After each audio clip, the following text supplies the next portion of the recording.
आता पाहूयात मोठी ब्रेकिंग न्यूज। सातारा लोकसभा मतदारसंघासंदर्भातची ही ब्रेकिंग न्यूज आहे। सातारा लोकसभा मतदारसंघाची निवडणुकीची मतमोजणी 4 जून रोजी होणार असून 6 विधानसभा मतदारसंघामध्ये 20 टेबलवर ही मतमोजणी होणार आहे। 284 कर्मचाऱ्यांची नियुक्ती यासाठी करण्यात आली असून सातारा शहरालगत असलेल्या कोडोली येथील या कार्यालयामध्ये सकाळी 8 वाजता ही मतमोजणी सुरू होणार आहे। सातारा लोकसभा मतदारसंघाची मतमोजणी कोडोली येथील जिल्हा मार्केटिंग अधिकारी यांच्या गोदामात होणार आहे। 20 टेबलावर ही मतमोजणी सकाळी 8 वाजता सुरू होणार असून 584 अधिकारी व कर्मचाऱ्यांची यासाठी नेमणूक करण्यात आली आहे। सकाळी 8 वाजता ही मतमोजणी सुरू होणार असून प्रत्येक विधानसभा म्हणजेच 6 विधानसभा मतदारसंघासाठी स्वतंत्र 20 टेबलावर ही मतमोजणी होईल।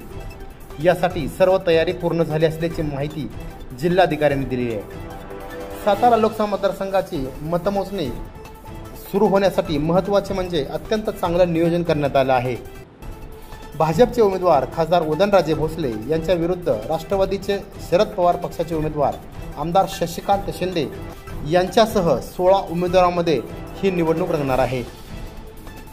यामुळे संपूर्ण देशाचे लक्ष सातारा येथील निकालाकडे लागले आहे।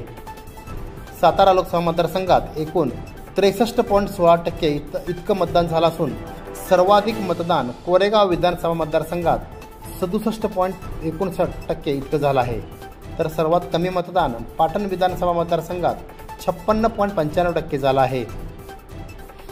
तर 4 जून रोजी होणाऱ्या या मतमोजणीसाठी जिल्हा निवडणूक विभागाने सर्व तयारी पूर्ण केली आहे।